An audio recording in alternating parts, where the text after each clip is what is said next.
Hello my dear student, আমি তোমাদের Sujoy sir lesson planner চ্যানেলে তোমাদেরকে স্বাগত জানাই। আজকে ক্লাস 10 এর তোমাদের আগের দিন আমি কিন্তু আঞ্চলিক প্রাকৃতিক ভূগোল পড়িয়েছিলাম। আজকে আঞ্চলিক ভূগোল, আঞ্চলিক ভূগোলে আজকে নতুন চ্যাপ্টার, সেটা হচ্ছে ভারতের জনসংখ্যা। ঠিক আছে, ভারতের জনসংখ্যা। ভারতের জনসংখ্যা মানে এখান থেকে প্রচুর পরিমাণে শর্ট কোশ্চেন প্লাস একটা দুটো বড় প্রশ্ন কিন্তু দিতে পারে। ঠিক আছে, এবার আমরা শুরু করি ভারতের জনসংখ্যা। প্রথমে ভারতের জনসংখ্যা কি? জনসংখ্যা, এটা তো আমরা তো জানি জনসংখ্যা কি।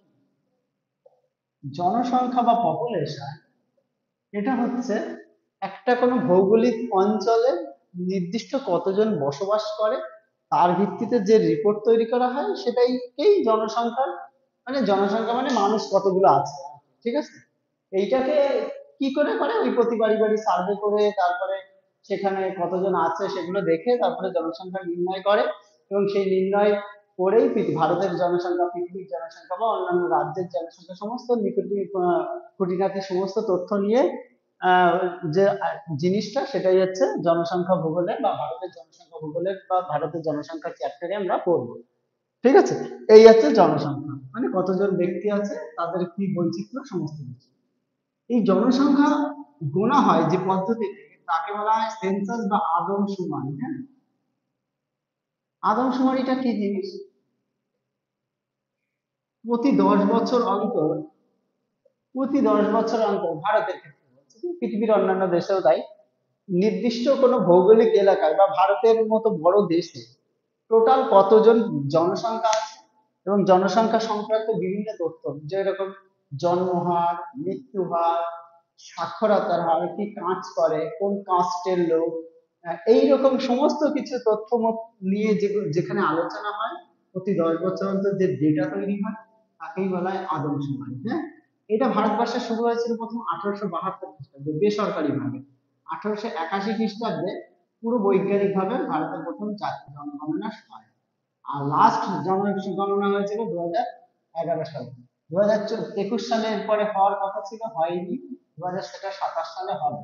ঠিক আছে, 11 সালের জনগণনা অনুসারেই আমরা যা কিছু তথ্য সব করবো আমরা এখানে। ঠিক আছে, আর স্বাধীন ভারতে এখন 15তম জনগণনা, স্বাধীন ভারত বলছি, আজও পর্যন্ত ভারতের 15তম জনগণনা চলছে।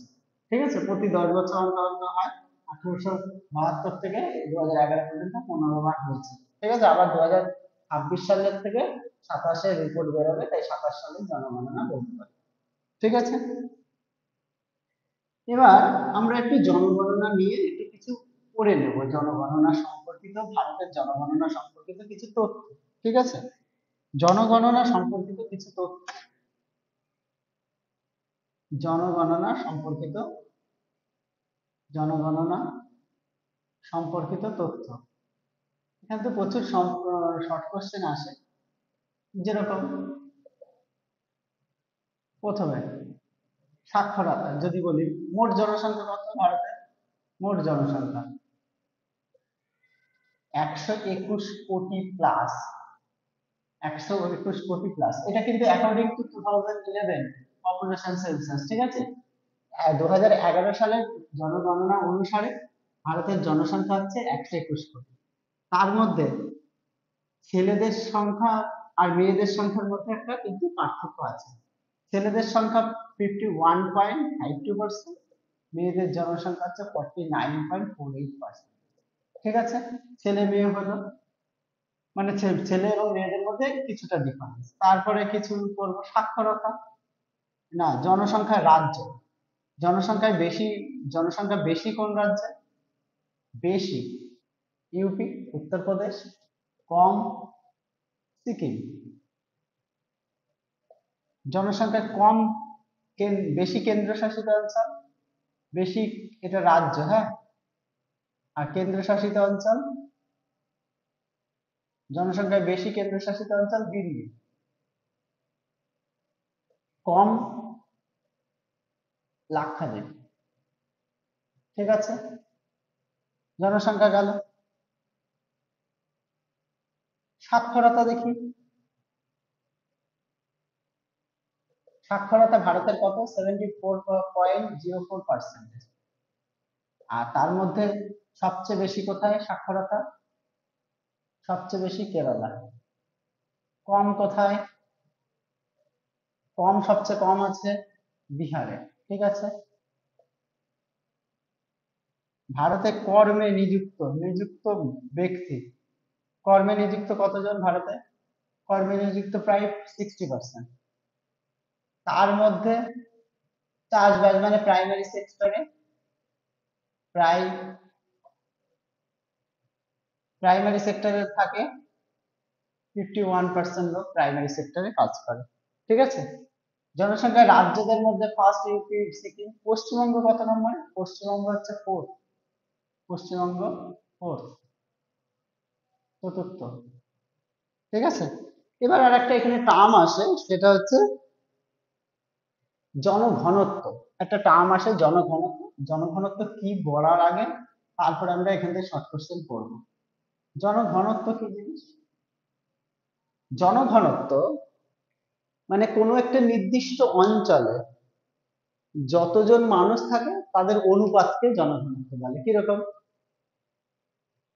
ভারতের আয়তন 32 লক্ষ স্কয়ার কিলোমিটার, ভারতের মোট জনসংখ্যা 121 কোটি, তাকে দিয়ে ভাগ করলেই অনুপাত পাওয়া যাবে। মানে কোন একটি ভৌগোলিক অঞ্চলে কতজন লোক থাকে তাদের একটা অনুপাতকে বলা হয়। ভারতের জনসংখ্যা কত? 121 কোটি। আর ভারতের আয়তন 32 লক্ষ। এই দিয়ে ভাগ করলে মোটামুটি ভারতের জনসংখ্যার ঘনত্ব হয় 382 কিমি/। হ্যাঁ, স্কয়ার কিলোমিটার। মানে হয়, মানে হচ্ছে 1 কিলোমিটার পিছুতে, 1 স্কয়ার কিলোমিটার পিছুতে কতজন মানুষ থাকে। এপাশে এক, এপাশে এক, এপাশে এক, এপাশে এক। এই 1 কিলোমিটার, 1 স্কয়ার কিলোমিটার বা 1 বর্গ কিলোমিটারে কতজন মানুষ থাকে, সেটাই হচ্ছে ভারতের জনঘনত্ব, মানে সেটাই হচ্ছে জনঘনত্ব। এই জনঘনত্ব অনুসারে ভারতের সবচেয়ে আহ, ঠিকঠাক রাজ্য, জনঘনত্ব অনুসারে ভারতের জনঘনত্ব বেশি কোন রাজ্যে? জনঘনত্ব বেশি রাজ্য, এটা প্রচুর দেয় বিহার। বিহারে 1102। হ্যাঁ। পশ্চিমবঙ্গ দ্বিতীয়। দ্বিতীয়। এটা পশ্চিমবঙ্গের জনঘনত্ব দেয় অনেক সময় 1029 জন। হ্যাঁ। জনঘনত্ব কম ইউটি মানে কেন্দ্রশাসিত অঞ্চল, ইউনিয়ন টেরিটরি, এটার মধ্যে কে জনঘনত্ব কম সবচেয়ে? জনঘনত্ব ও রাজ্যের মধ্যে কম হচ্ছে অরুণাচল। হ্যাঁ, রাজ্যের মধ্যে কম হচ্ছে অরুণাচল, 17 জন। অরুণাচল প্রদেশ 17 জন পার স্কয়ার কিলোমিটারে। আর ইউনিয়ন টেরিটরির মধ্যে বেশি বেশি হচ্ছে দিল্লি, জনঘনত্ব দিল্লি ফার্স্ট। আর কম হচ্ছে, কম ইউনিয়ন টেরিটরিদের মধ্যে কম হচ্ছে আন্দামান, 46 জন। ঠিক আছে। আন্দামান ও নিকোবর দ্বীপপুঞ্জ। এই হচ্ছে ভারতের জনসংখ্যা সম্পর্কিত কিছু আমরা তথ্য দিলাম। আরেকটা জিনিস আছে লিঙ্গ অনুপাত। লিঙ্গ অনুপাত মানে পুরুষ পিছু নারীর সংখ্যাকে বলা হয়, নারীর সংখ্যাকে বলা হয় লিঙ্গ অনুপাত। ঠিক আছে। সংখ্যা পুরুষ 1000 যদি হয়, তার উপর নির্ভর করে কতজন নারী আছে। ভারতে অ্যাভারেজলি 940 জন নারী আছে। ঠিক আছে। তাহলে পুরুষ যদি 1000 হয়, নারী আছে 940 জন। আর সবচেয়ে এখানে ফার্স্ট কে? কেরালা। কেরালায় লিঙ্গানুপাত বেশি। হ্যাঁ, কেরালায় লিঙ্গানুপাত কত? 1000 জন যদি ছেলে থাকে, 1084 জন মেয়ে আছে। হ্যাঁ। আর কেন্দ্রশাসিত অঞ্চলের মধ্যে পুদুচেরি, সেখানে কত আছে? সেখানে হচ্ছে ওই 1040-50 মতো আছে। এখানে পুদুচেরি হচ্ছে কেন্দ্রশাসিত, হয়তো আমার ডেটাটা মনে নেই। আর কম আছে, এটা তো বেড়ালো বেশি, এবার কম। কম যদি বলো সেটা হচ্ছে হরিয়ানা। ঠিক আছে। 877 জন মতো। আবার কেন্দ্রশাসিত অঞ্চলের মধ্যে কম আছে, সেটা হচ্ছে দমন দিউ, দাদরা নগর হাভেলি, দমন দিউ। ঠিক আছে। দমন দিউ এই দুটো 612 জন মতো আছে। মানে 1000 জনের ছেলে পিছু 612 জন মেয়ে, মানে এখানে ভ্রূণ হত্যা ইত্যাদি ইত্যাদি হয় কিন্তু। তাহলে জনসংখ্যা, জনঘনত্ব ইত্যাদি বললাম। এবার একটা কথায় আসি, জনসংখ্যা নিয়ে পৃথিবীতে কিন্তু অনেক অবস্থা খারাপ। এখন আমরা তো, এটা তো 2011 সালে সেন্সাস করছি, আজকের দিনে জনসংখ্যা ভারতের প্রায় 144 কোটি। পৃথিবীর জনসংখ্যা আজকের দিনে দাঁড়িয়ে 8 বিলিয়ন। 8 বিলিয়ন মানে 800 কোটি।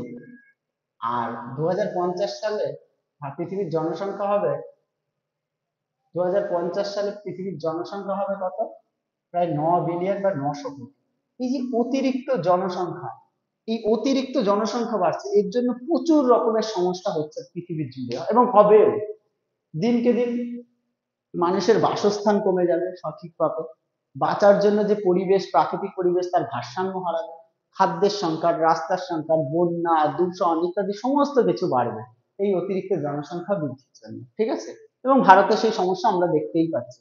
দিনকে দিন বসতি বেড়ে যাচ্ছে, কাজের অভাব হয়ে যাচ্ছে, দূষণ পরিমাণ ছড়াচ্ছে, মানুষের রোগ প্রাদুর্ভাব হচ্ছে, অনেক কিছু ইত্যাদি ইত্যাদি অনেক সমস্যা হচ্ছে। এই সমস্যার থেকে মুক্তি পাওয়ার জন্য একটা উন্নয়ন প্রকল্প আমাদের নেওয়া হয়, ঠিক আছে? এটা মুছে দিলাম জনসংখ্যা তত্ত্বগুলো। এই সমস্যাকে মেটানোর জন্য ভারতের একটা, ভারত না পৃথিবী জুড়ে একটা উন্নয়ন মানে একটা এক ধরনের প্রসেস মতো চালু হয়েছে, বা একটা কিভাবে পৃথিবীকে এগোনো যাবে সেইটা নিয়ে একটা নতুন ধরনের উন্নয়নের ধারণা দেওয়া হয়েছে। সেটার নাম হচ্ছে স্থিতিশীল উন্নয়ন, হ্যাঁ, বা সাস্টেনেবল ডেভেলপমেন্ট, স্থিতিশীল উন্নয়ন, ঠিক আছে? স্থিতিশীল উন্নয়ন।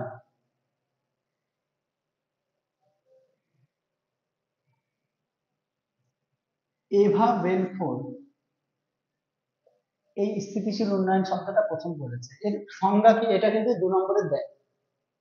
মানে ভবিষ্যৎ প্রজন্মের কথা মাথায় রেখে, ভবিষ্যৎ প্রজন্মের চাহিদা বা ভবিষ্যৎ প্রজন্মের কতটা কি লাগবে সেই সমস্ত কিছুকে বজায় রেখে বর্তমান প্রজন্ম চাহিদা মেটানোই হচ্ছে, মানে সম্পদ যদি মনে করি, সম্পদ পৃথিবীতে যে 8 বিলিয়ন থেকে 9 বিলিয়ন লোক হয়ে যাচ্ছে, পৃথিবীর সম্পদ তো কমে যাচ্ছে। পৃথিবীতে একটা সম্পদের তো নির্দিষ্ট মাত্রা আছে, কিন্তু অতিরিক্ত জনসংখ্যা হয়ে গেলে পরবর্তীকালে সম্পদের অবক্ষয় হয়ে গেলে পৃথিবী আর চলবে কি করে? বিশেষ করে কয়লা থেকে শুরু করে যেগুলো আর মানে রিসাইকেল হচ্ছে না, যেগুলো তো বিদ্যুৎ যেরকম কথার কথা বলছি, তারপরে বিভিন্ন খনিজ মিনারেলস এর কথা বলছি, সেগুলোর কথা। এবার সেইটাই এখানে আছে, স্থিতিশীল উন্নয়নের ক্ষেত্রে তাই বলা হচ্ছে যে ভবিষ্যৎ প্রজন্মের কথা মাথায় রেখে, ভবিষ্যৎ প্রজন্মের চাহিদা কত হবে, কিভাবে হবে, মানে সম্পদ বা অন্যান্য কিছু, সেটার কথা মাথায় রেখে বর্তমান প্রজন্মকে ঠিকঠাক ভাবে বা বর্তমান প্রজন্মের চাহিদা মেটানোকেই বলা হচ্ছে স্থিতিশীল উন্নয়ন। স্থিতিশীল উন্নয়ন মানে, মানে এখন আমরা যেরকম আছি সেরকম ভাবে থাকবো, আমাদের যা লাগবে আবার ভবিষ্যতের কথা মাথায় রেখে, আমরা যেরকম অনেকে আছে না জমায় টাকা পয়সা, যে ভবিষ্যতে আমার এই করতে হবে, আমার বাড়ি করতে হবে, আমার গাড়ি করতে হবে ইত্যাদি ইত্যাদি, ঠিক একই ক্ষেত্রে ভবিষ্যৎ প্রজন্মের কথা মাথায় রেখে বা ভবিষ্যৎ প্রজন্মের চাহিদার বা কথা মাথায় রেখে বর্তমান প্রজন্মের যেটুকু ব্যবহার করে নিজেদের চাহিদা মেটানো যায় সেটাই হচ্ছে স্থিতিশীল উন্নয়নের মানে। মানে আমিও ভালো থাকবো, পরবর্তী প্রজন্মও যাতে ভালো থাকে, সেই ধরনের উন্নয়নকে স্থিতিশীল উন্নয়ন বলা হয়। এই কিন্তু পরীক্ষায় কিন্তু অনেক সময় দেয়। এবার এবার এখান থেকে একটা বড় প্রশ্ন দেয়, ভারতের জনসংখ্যা বন্টনের তারতম্য, জনসংখ্যা বন্টনের তারতম্য মানে ভারতের জনসংখ্যা তো সব জায়গায় সমান নয়, কোথাও বেশি লোক, কোথাও কম লোক। এই জনসংখ্যা বর্তমানের তারতম্যকে আমরা অনেকগুলো কারণে ভাগ করি। একটা প্রাকৃতিক, একটা আঞ্চলিক, ঠিক আছে, আর একটা হচ্ছে সাংস্কৃতিক বা সামাজিক, সামাজিক, সাংস্কৃতিক, এই সমস্ত কারণে ব্যবহার করি, ঠিক আছে, মানে ভাগ করি। প্রথমে আমরা একটু প্রাকৃতিক কারণ যদি দেখি, এই প্রাকৃতিক কারণে প্রথমে হচ্ছে ভূপ্রকৃতি। ভূপ্রকৃতি কি? সব জায়গায় তো আমাদের মাটি বা ভূমিরূপ সমান না, এই ভূমিরূপের উপর নির্ভর করে কিন্তু জনসংখ্যা বেশি হয়। যেখানে উর্বর ভূমি, যেখানে সমতল ক্ষেত্র, প্রচুর মানুষ বসবাস করে, যেরকম গঙ্গা ব্রহ্মপুত্র এই সমস্ত নদী উপত্যকা গুলোতে। আবার যেখানে হিমালয়ের মতো উঁচু পাহাড়ি অঞ্চল, বড় সারা বছর এবড়ো খেবড়ো ঢেউ খেলানো মালভূমির মতো উঁচু জায়গা, সেখানে মানুষজন কম থাকবে, ঠিক আছে? মানে ভূপ্রকৃতি একটা পয়েন্ট হলো। নদ নদী 2 নম্বর পয়েন্ট। নদ নদ নদী কিরকম? নদ নদী কিরকম জিনিস? নদ নদী হলো এমন একটা জিনিস যার উপর নির্ভর করে আমরা প্রত্যক্ষ পরোক্ষভাবে বসবাস করি। পৃথিবীর প্রাচীন সভ্যতাগুলো নদ নদীর তীরেই তৈরি হয়েছিল, ঠিক আছে? নদীর উপর নির্ভর করে আমরা তাহলে বসবাস করি। কিরকম নদীর উপর নির্ভর করে বসবাস? নদীর জল, নদীতে যাতায়াত, নদীর শিল্প কলকারখানার বা এবং কৃষিকাজের জন্য জল লাগে, তাহলে নদীর উপত্যকা বা নদীর আশেপাশে মানুষজনের বেশি বসবাস হতে পারে। ঠিক আছে, যেরকম আমাদের ভারতের নদী উপত্যকা, বাংলাদেশ নদী মাতৃক দেশ, সেখানে প্রচুর জনসংখ্যা পপুলেশন আছে। জলবায়ু, ভারতের জলবায়ুর উপর নির্ভর করে বেশিরভাগ থাকে। যেখানে উষ্ণ আর্দ্র জলবায়ু, মানে নাতিশীতোষ্ণ জলবায়ু, যেখানে বৃষ্টিপাতের মাত্রা স্বাভাবিক, সেখানে মানুষজন বসবাস করবে, চাষবাস ভালো হবে, বৃষ্টি বৃষ্টি জলের মাধ্যমে তাদের কাজকর্ম চলবে। আবার যেখানে বৃষ্টিপাত অতিরিক্ত হয় সেখানে থাকবে না, বন্যা হয়ে যেতে পারে বা স্যাঁতসেঁতে আবহাওয়া হয়ে যেতে পারে। ঠিক আছে, আবার যেখানে বৃষ্টি হবেই না, যেরকম রাজস্থানের মরুভূমি, সেখানে মানুষজন কম থাকবে। এইভাবে জলবায়ুর উপর নির্ভর করে আমরা কিন্তু থাকি। বনভূমি, বনভূমির উপর নির্ভর করে মানুষ থাকে। যে অঞ্চলগুলো, যেমন আন্দামান, নর্থ ইস্টের এরিয়া, কেরালার পশ্চিমঘাট পার্বত্য অঞ্চলের পশ্চিম ঢাল যেখানে তারপরে হিমালয়ের দুর্গম জঙ্গল, সেখানে কম মানুষ থাকবে। কিন্তু আবার বনভূমির উপর নির্ভর করে অনেকে বসবাস করে। বনভূমিতে কাঠ, মধু, মোম ইত্যাদি সংগ্রহ করে, যেখানে সেখানে ছোট ছোট গ্রাম টাইপের কোনো বসতি তৈরি হতে পারে। ঠিক আছে, মৃত্তিকা, মাটির উপর নির্ভর করে বসতি। যেখানে উর্বর মৃত্তিকা, বিশেষ করে পলি মাটি, রেগুল মাটি, রেগুল মাটি মানে মহারাষ্ট্র ডেকান টপ অঞ্চল। আবার পলি মাটি মানে যত নদী উপত্যকা আছে সেখানে চাষবাস ভালো হবে, উর্বর মৃত্তিকা, সেখানে মানুষজন থাকবে। আর উল্টো দিকে যেখানে অনুর্বর মৃত্তিকা, যেখানে চাষবাস ভালো হয় না, মাটির গুণাগুণ নেই, সেখানে থাকবে না। ঠিক আছে, এইগুলো প্রাকৃতিক কারণ। আঞ্চলিক কারণ, খনিজ, যেখানে খনিজ সম্পদ প্রচুর পরিমাণে আছে, মিনারেলস পাওয়া যায়, সেখানে মানুষের অটোমেটিক্যালি কর্মসংস্থান হবে খনিজ সম্পদ এর জন্য। খনির আহরণ তোলা থেকে শুরু করে খনির মাধ্যমে ব্যবসা করার থেকে শুরু করে এইগুলো হবে, যেগুলো যেরকম আমাদের রানীগঞ্জ, আসানসোল, তারপরে হচ্ছে ঝুড়িয়া, এই সমস্ত জায়গাগুলোতে খনিজের জন্য বিখ্যাত। শিল্প, যেখানে কলকারখানা আছে, কলকারখানা মানে প্রচুর মানুষের কর্মসংস্থান, এবং সেখানে শহর তৈরি হতে বাধ্য। সেখানে অন্য কিছু থাকুক না থাকুক, মানুষের কাজ আছে।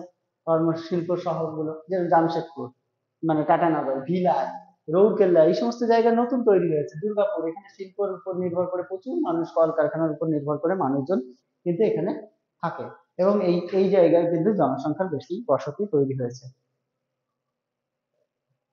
যোগাযোগ ব্যবস্থা, যেখানে যোগাযোগ ব্যবস্থা ভালো, যেখানে যোগাযোগ ব্যবস্থা খুবই ভালো, রেলওয়ে জংশন, বন্দর, সেখানে বেশি করে, যেরকম মুঘলসরাই, মানে এখন দীনদয়াল উপাধ্যায় জংশন হয়েছে। আবার আমাদের এখানে যে সমস্ত জায়গায় এনজিপি মানে শিলিগুড়ি, নর্থ বেঙ্গল, যোগাযোগ ব্যবস্থার উন্নতির জন্য এই সমস্ত শহরগুলো তৈরি হয়েছে। পর্যটন ক্ষেত্র, যেখানে প্রচুর মানুষ ট্রাভেল করে, পর্যটন করে, সেখানে পর্যটনকে কেন্দ্র করে শিল্প তৈরি হয়। যেরকম দার্জিলিং, নৈনিতাল, মুসৌরি, আশেপাশে দেখবে ফাঁকা জায়গা, কিন্তু ওই জায়গায় শিল্প, পর্যটন, ঘোরাফেরার জন্য তৈরি হয়েছে। দীঘাতে সেগুলো, ঠিক আছে, এরকম ভাবে তৈরি হয়েছে। শিক্ষা সংস্কৃতির জায়গা মানে ধরো নগরায়ন, যেখানে নগর মানে শহর তৈরি হয়েছে, শহরতলি তৈরি হচ্ছে। যেরকম রাজারহাট, নিউ টাউন, কল্যাণী, এখানে কেউ থাকতো না, এখন ওখানে উন্নত মানের নগরের ফেসিলিটি দেওয়া হচ্ছে, সেখানে প্রচুর মানুষ থাকে। তারপরে আহ কি বলে ওর নাম, শিক্ষা কেন্দ্র, যেরকম শান্তিনিকেতন, বিশ্বভারতী বিশ্ববিদ্যালয় সহ অন্যান্য বিশ্ব বাংলা বিশ্ববিদ্যালয় আছে, এবং এদেরকে কেন্দ্র করে এখানে শহর তৈরি হচ্ছে। ঠিক আছে, তারপরে ধর্মীয় জায়গার উপর নির্ভর করে শহর তৈরি হয়। ধর্মীয় জায়গা মানে পুরী বা বেনারস, ঠিক আছে, অযোধ্যা, এই সমস্ত জায়গায় ধর্মীয় কেন্দ্র করে, সংস্কৃতির উপর নির্ভর করে বসতি গড়ে ওঠে।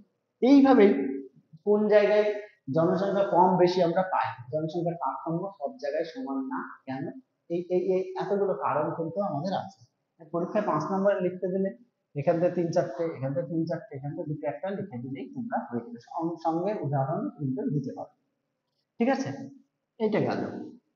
এবার ভারতের জনসংখ্যা জনঘনত্বকে উপর নির্ভর করে ভারতকে 5টা ভাগে ভাগ করা যায়। জনঘনত্ব আমি বলেছি যে জনঘনত্ব কাকে বলে, জনঘনত্বের উপর নির্ভর করে অনেক সময় 5টা ভাগে ভাগ করা যায়। প্রথম, অত্যাধিক জনঘনত্ব, অত্যাধিক জনঘনত্ব, এটা 800 থেকে 800+ জনসংখ্যা হলে। অধিক জনঘনত্ব 400+ থেকে 800। মধ্যম 200 থেকে 400 হলো মধ্যম। বিরল মানে 200 100 থেকে 200, অতি বিরল, 100 কম। ভারতের 800+ জনঘনত্ব আছে পশ্চিমবঙ্গ, বিহার, উত্তরপ্রদেশ, দিল্লি, এই সমস্ত জায়গার, চণ্ডীগড়, এই সমস্ত জায়গায়। অধিক জনঘনত্ব দেখা যায় যেমন ঝাড়খণ্ড, পাঞ্জাব, হরিয়ানা, তামিলনাড়ু, এই সমস্ত জায়গায় অধিক জনঘনত্ব দেখা যায়। মধ্যম জনঘনত্ব মানে যেগুলো অল্প বিস্তর, যেরকম গোয়া, মহারাষ্ট্র, মধ্যপ্রদেশ, ছত্তিশগড়, এই সমস্ত জায়গাগুলোতে, মধ্য কর্ণাটক, এই সমস্ত জায়গাগুলোতে কিন্তু মধ্যম জনঘনত্বপূর্ণ মানে জায়গা। বিরল জনঘনত্বপূর্ণ মানে 100 থেকে 200 জন মানুষ থাকে, এরকম বিরল জনঘনত্ব, যেরকম পাহাড়ি অঞ্চল, হিমাচল প্রদেশ, মেঘালয়, মণিপুর, নাগাল্যান্ড, এই সমস্ত জায়গা। আর অতি বিরল, খুব কম, সিকিম, আন্দামান নিকোবর দ্বীপপুঞ্জ, অরুণাচল প্রদেশ, এই সমস্ত জায়গায় খুব কম জনবসতি কিন্তু দেখা যায়। এইভাবে ভারতের জনঘনত্ব অনুসারে ভারতকে 5টা ভাগে আমরা ভাগ করি, ঠিক আছে। এবার ভারতের একটা বড় অংশের পপুলেশন কিন্তু শহরে থাকে, হ্যাঁ। এই শহরের উপর নির্ভর করে ভারতের কিন্তু আহ, শহর বা নগর এইসব নিয়ে কিন্তু একটা আমাদের জনসংখ্যায় পড়তে হয়। ভারতে প্রায় 31.2% মানুষ শহরে থাকে। 2011 সালের জনগণনা অনুসারে শহরে থাকে মানুষ, আর বাকি 69.8% মানুষ কিন্তু গ্রামে থাকে। এই শহরে সবাই থাকছে কেন, শহর গড়ে উঠছে কেন? এবার শহর কাকে বলে? সাধারণত ভারতবর্ষে 5,000+ লোক হলেই শহর বলে, ঠিক আছে। ন্যূনতম 5,000, 5,000-এর বেশি জনসংখ্যা হতে হবে ভারতে শহর তৈরি হওয়ার জন্য। মোটামুটি শহরের বোর্ড মানে মিউনিসিপ্যালিটি বা পৌরসভা, নোটিফাইড এরিয়া বা ক্যান্টনমেন্ট এরিয়া বা আমাদের কর্পোরেশনের আন্ডারে হতে হবে। জনসংখ্যা 400, জনঘনত্ব 400+ হতে হবে। 75% অকৃষিভুক্ত মানে কৃষি কাজ করে না এমন হলে তখন তাকে ভারতের শহর বলে। আর নগর কাকে বলে ভারতে? 1 লাখের লোক হয়ে গেলে, 1 লাখ বেশি হয়ে গেলে তখন তাকে নগর বলে। যেরকম আমরা বনগাঁয় থাকি, 1 লাখের বেশি লোক আছে, এটাকে নগর বলে। 10 লাখের বেশি হয়ে গেলে তখন তাকে মহানগর। 50 লাখের উপরে হয়ে গেলে মেগা সিটি। এই মহানগর ভারতবর্ষে 54টা আছে, আর 50 লাখের উপর 4টে 5টা শহর আছে, হ্যাঁ। যেরকম কলকাতা, মুম্বাই, দিল্লি, চেন্নাই, ব্যাঙ্গালোর, এরকম 50 লাখের উপর আছে। আর 1 কোটি জনসংখ্যা আছে, বৃহত্তর মুম্বাই, বৃহত্তর কলকাতা, বৃহত্তম চেন্নাই, এই বৃহত্তম দিল্লি, এইগুলো। সবচেয়ে বড় মহানগরের নাম হচ্ছে মুম্বাই, সবচেয়ে বেশি পপুলেশন মহানগরের নাম হচ্ছে মুম্বাই, ঠিক আছে। ভারতের সবচেয়ে বড় মহানগরের নাম হচ্ছে মুম্বাই। এবার নগর সব জায়গায় গড়ে ওঠে না, নগর গড়ে ওঠারও কারণ আছে। নগর গড়ে ওঠার কারণগুলো আমরা একটু পড়বো, বা শহর গড়ে ওঠার কারণ, এটা পরীক্ষায় অনেক সময় দেয়। শহর বা নগর গড়ে ওঠার কারণ, নগর গড়ে ওঠার কারণ। প্রথমেই বলি নগর গড়ে ওঠার কারণ। এক হচ্ছে নগরায়ন। কোনো জায়গায় যদি আমরা সরকার বা অন্য কেউ যদি নগরায়ন মানে নতুন করে পরিকল্পনার ভিত্তিতে শহর তৈরি করে, তখন তাকে সেখানে কিন্তু নগরায়ন গড়ে উঠতে পারে, হ্যাঁ। পরিকল্পনার ভিত্তিতে গড়ে উঠতে, বলতে বললাম নতুন করে স্মার্ট সিটি হতে পারে বা নতুন করে বসতি শহর হতে পারে, তাকে স্যাটেলাইট সিটি বলে। সল্টলেক, নিউ টাউন, রাজারহাট, দুর্গাপুর, অশোকনগর, হাওড়া, এই সমস্ত জায়গা। প্রশাসনিক শহর হিসেবে শহর তৈরি হয়, প্রশাসনিক, প্রশাসনিক শহর। যেরকম দিল্লি, চণ্ডীগড়, এগুলো প্রশাসনিক শহর। কেন? রাজধানী শহর। এখানে সরকারি সমস্ত দপ্তর, অফিস, আদালত, সমস্ত কিছু, তার উপর ভিত্তি করে প্রচুর মানুষের কর্মসংস্থান। সেখানে ভারতের সমস্ত জায়গার মানুষজন যাচ্ছে, বা রাজ্যের সমস্ত জায়গার রাজ্যের রাজধানীগুলো, সেখানে কিন্তু প্রশাসনিক শহর তৈরি হচ্ছে, ঠিক আছে। উৎপাদন শহর বা শিল্প শহর, বা শিল্পের উপর নির্ভর করে ভারতের শহর তৈরি হয়। উৎপাদন বা শিল্পের উপর নির্ভর করে, কোনো জায়গায় উৎপাদন হচ্ছে, প্রচুর পরিমাণে কলকারখানা আছে, সেখানে শহর তৈরি হচ্ছে। যেরকম গঙ্গা নদীর উপত্যকায় যে সমস্ত, হুগলি নদীর উপত্যকায় যে কটা, সেই কল্যাণী থেকে শুরু করে বজবজ, এইদিকে হচ্ছে ত্রিবেণী থেকে শুরু করে উলুবেড়িয়া, সব জায়গায় শহর আছে, হ্যাঁ। তাহলে এইগুলো উৎপাদন ভিত্তিতে শহর। জামশেদপুর, টাটানগর, মুম্বাই, তারপরে আমাদের সুরাট, ব্যাঙ্গালোর, এই সমস্ত সব উৎপাদন ভিত্তিতে। ব্যাঙ্গালোর যেমন তথ্য প্রযুক্তি শহর, এরকম ভাবে উৎপাদনের ভিত্তিতে এগুলো কিন্তু শহর তৈরি হয়েছে। যোগাযোগের উপর নির্ভর করে শহর, যোগাযোগ ব্যবস্থা উন্নত, ওই যে জনসংখ্যা বাড়ানোর সময় যোগাযোগের উপর নির্ভর করে শহর। সেগুলো হচ্ছে যে সমস্ত জায়গায় বন্দর আছে, যেমন হলদিয়া বন্দর, তারপরে আছে যেরকম কান্ডালা, পারাদ্বীপ, কাকিনাডা, এই সমস্ত বন্দরকে কেন্দ্র করে করে, নেভি মুম্বাই এই সমস্ত বন্দরকে কেন্দ্র করে, রেল স্টেশন মোগল সরাই একে কেন্দ্র করে, কারণ এই জায়গাগুলোতে মানে যোগাযোগ ভালো বলে ওখানে মানুষজন বসতি স্থাপন করে, যেমন খড়গপুর রেলওয়ে জংশন। এবার এর উপর নির্ভর করে প্রচুর মানুষের কর্মসংস্থান, মানুষের যোগাযোগের উন্নতি, ওখানে থাকা, এই সমস্ত কিছু হয়েছে। শিক্ষা ব্যবস্থাকে কেন্দ্র করে শহর তৈরি হয়, যেরকম শান্তিনিকেতন বললাম শিক্ষাকে কেন্দ্র করে হয়। ধর্মীয় শহর হয়, ধর্মকে কেন্দ্র করে হতে পারে ধর্মীয় শহর। কোনগুলো ধর্মীয় শহর? যেরকম বেনারস, যেরকম পুরী, এই সমস্ত ধর্মীয় শহরের উপর নির্ভর করে। এরকম বিভিন্ন কারণে আমাদের কিন্তু শহর তৈরি হতে পারে।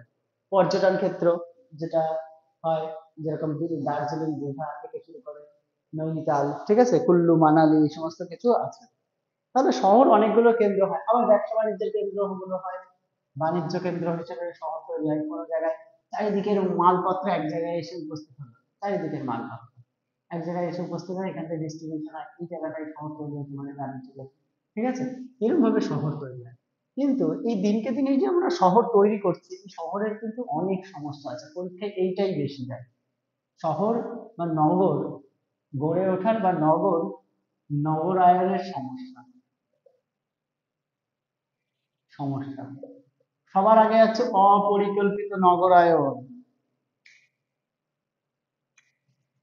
অপরিকল্পিত নগরায়ন, নগরায়নের সমস্যা, এটা কিন্তু 3 নম্বরে দেয় কিন্তু, হ্যাঁ। অপরিকল্পিত নগরায়ন, দিনকে দিন শহরমুখী জনসংখ্যা কিন্তু বাড়ছে, শহরের জনসংখ্যা বাড়ছে। এই জন্য কোনো প্ল্যান না পাস করে বা কোনো কিছু এখানে শহরে বসতি হবে কিনা তাকে না করে, শহরের আশেপাশে কিন্তু বা শহরকে কেন্দ্র করে প্রচুর জনসংখ্যার বসতি হচ্ছে, এবং সেটা প্ল্যান ভাবে না, তার জন্য অনেক রকম সমস্যা হচ্ছে। ঠিক আছে, অপরিকল্পিত আসছে, যার জন্য শহরে বসতি কমে আসছে, ছোট হয়ে যাচ্ছে ঘর বাড়ি। তারপরে আহ রাস্তাঘাট শর্ট হয়ে যাচ্ছে, রাস্তায় জ্যাম হয়ে যাচ্ছে, এই সমস্ত অনেক কিছু তো হয় অপরিকল্পিত নগরায়নের ফলে। বন্যা হয়ে যাচ্ছে, একটু বৃষ্টি হলে জল হয়ে যায়, এগুলো কিন্তু অপরিকল্পিত নগরায়নের মাধ্যমে কিন্তু হচ্ছে। ঠিক আছে, বসতির সমস্যা বললাম। শহরে একটা শহর 50 স্কোয়ার কিলোমিটারে 5,000 জন ধরতে পারে, সেই শহরে যদি এখন আমি 5 লাখ লোক ঢুকিয়ে দিই, তাহলে বসতি হয়ে যাবে, বসতি ছোট হয়ে যাবে। হ্যাঁ, এবং ছোট হয়ে যাবে, এবং বসতি ছোট হয়ে গেলে কি হবে, অনেক রকম সমস্যা। এক জায়গায় ঘিঞ্জি হয়ে থাকবে, পলিউশন, দূষণ, সমস্ত কি মানে দূষণ প্রচুর মাত্রায় ছড়াবে। ঠিক আছে, তারপরে মানে প্রাকৃতিক ভাবে হচ্ছে বায়ু চলাচল করতে পারবে না, এগুলো তো গেল। তারপরে হচ্ছে শিক্ষার অভাব। শিক্ষার অভাব কিরকম হয়? শহরে জনসংখ্যা 5 লাখের জন্য 50টা স্কুল আছে, কিন্তু এখন জনসংখ্যা যদি 10 লাখ হয়, স্কুলের তো সিট বাড়াতে হবে, স্কুলের তো সেইভাবে সিট বাড়াচ্ছে না। হাসপাতালে সমস্যা হতে পারে, স্বাস্থ্যে সমস্যা হতে পারে, হাসপাতালে বেড সংখ্যা কম, শহরে জনসংখ্যা বেশি হয়ে গেছে, আর পরিকাঠামোর অভাব আছে। ঠিক আছে, এগুলো শিক্ষা স্বাস্থ্যের কিন্তু অভাব দেখা যায়। তারপরে হচ্ছে স্বাস্থ্যের কিরকম অভাব হতে পারে? বললাম, জনসংখ্যার উপর নির্ভর করে আমাদের কিন্তু সে হারে স্বাস্থ্য পরিকাঠামো ভারতবর্ষে নেই, এবং শহরগুলোতেও নেই। জনসংখ্যা এত হারে বাড়ছে, স্বাস্থ্য পরিকাঠামোও নেই। ঠিক আছে, সঙ্গে এই যে অতিরিক্ত জনসংখ্যা বা বিশেষ করে বস্তি বা বসতি এরিয়া গুলোতে ছোট ছোট ঘর বাড়িতে থাকে, ওখানে হচ্ছে ঠিকঠাক করে হাওয়া, জলবায়ু চলাচল, বায়ু চলাচল করে না, তার মধ্যে নোংরা আবর্জনায় ভরা, সেই সমস্ত জায়গাগুলোতে কিন্তু দূষণ পরিমাণ ছাড়াবে, এগুলোর জন্য কিন্তু স্বাস্থ্যের হানি হয়, এবং হাসপাতালে সমস্যা দেখা যায়, বেড পাওয়া যায় না, এবং চিকিৎসা ব্যবস্থায় কাঠামোতে সমস্যা হতে পারে। ঠিক আছে, দূষণ, শিল্প, কল কারখানা, যানবাহনের দূষণ, মানে ধোঁয়া ইত্যাদি দূষণে কিন্তু ওষ্ঠাগত প্রাণ। তার জন্য শহরের দূষণের ফলে যে রোগ, সেগুলোও বেড়ে গেছে, প্রচুর পরিমাণে যানবাহন, রাস্তাঘাটে অতিরিক্ত পরিমাণে যানজট তৈরি হয়, গাড়ি ঘোড়া চলতে পারে না, এগুলো কিন্তু খুব পরিমাণে সমস্যা হয়, যানজটের সমস্যা হয়, দূষণের সমস্যা হয়, যানজট। ঠিক আছে, অপরিকল্পিত নগরায়নের জন্য প্রচুর রাস্তা, এই যে অল্প বৃষ্টিতেই শহরের জল ঢুকে যায়, জল চলে যায়, মানে বাড়িতে বাড়িতে জল উঠে যায়, ড্রেনেজ সিস্টেম ভালো না, পয় প্রণালী যেটা একটু বলা হয়, পয় প্রণালী, এগুলোর সমস্যা হয়। ঠিক আছে, তারপরে সমস্যা হয় হচ্ছে মানে বেকারত্ব দেখা যায়, গ্রামের মানুষ শহরে চলে আসছে, গ্রামীণ অর্থনীতি ধসে পড়ছে। ঠিক আছে, এবং গ্রামের অর্থনীতি ধসে পড়ছে, চাষবাস মানুষ কোন করতে চাচ্ছে না, শহরে এসে অন্য কোনো কাজ করার সাথে, এবং শহরের হিসাব মতো যা জনসংখ্যার কাজ আছে তার তো বেশি লোক চলে আসবে, শহরে অদক্ষ, বেকারত্ব বাড়ে, গ্রামীণ অর্থনীতি ধ্বংস হয়ে যায়। এরকম নানা কিছু নগরায়নের ফলে কিন্তু আমাদের সমস্যা হচ্ছে। আর এগুলো সম্পূর্ণ কিন্তু অপরিকল্পিত নগরায়নের ফলেই কিন্তু আমাদের হচ্ছে। আর একটা বড় সমস্যা হচ্ছে বিদ্যুৎ। কারণ বিদ্যুতের তো ঘাটতি দেখা যায়, শহরে প্রচুর মানুষজনের বসতি, সেই হিসাবে কিন্তু বিদ্যুতের একটা যোগান চাই। কিন্তু এবার আমার তো বিদ্যুৎ লিমিটেড যদি হয়, তাহলে শহরে 5 লাখের জন্য বিদ্যুৎ হলে এখন 10 লাখ এসে গেলে তার জন্য তো বিদ্যুৎ সম্পূর্ণ দেওয়া যাবে না, ওই জন্য মাঝে মাঝে লোডশেডিং হতে পারে, বিদ্যুতের ঘাটতি দেখা যেতে পারে। এরকম কিছু কিছু নানা সমস্যা কিন্তু আমাদের শহরের নগরায়নের মাধ্যমে হয়। এইটা কিন্তু পরীক্ষায় নগরায়নের সমস্যা কি 3 নম্বরে দেয়, নগর কি হয় সেগুলো 3 নম্বরে দেয়। আর 5 নম্বরে দেওয়া হচ্ছে জনসংখ্যার তারতম্যের কারণে। এই 3টে প্রশ্ন বড় প্রশ্ন এখান থেকে দেয়, আর বাকি ওই শর্টটা মানে যেগুলো তথ্য আমরা বললাম সেগুলো কিন্তু শর্ট আকারে দেয়। ঠিক আছে, এই হচ্ছে আজকে আমাদের ভূগোলের ভারতের জনসংখ্যা। এর পরের দিন আমরা পরিবহন ব্যবস্থা, যোগাযোগ ব্যবস্থা করবো, মানে আঞ্চলিক ভূগোল। আর তারপরের দিন অন্য কিছু বলবো। এর পরের দিন তো আমাদের প্রাকৃতিক ভূগোল আছে, সেই প্রাকৃতিক ভূগোল পড়বো। ঠিক আছে, আজকের মতো এখানেই থাকলো। থ্যাংক ইউ সবাইকে। আয়।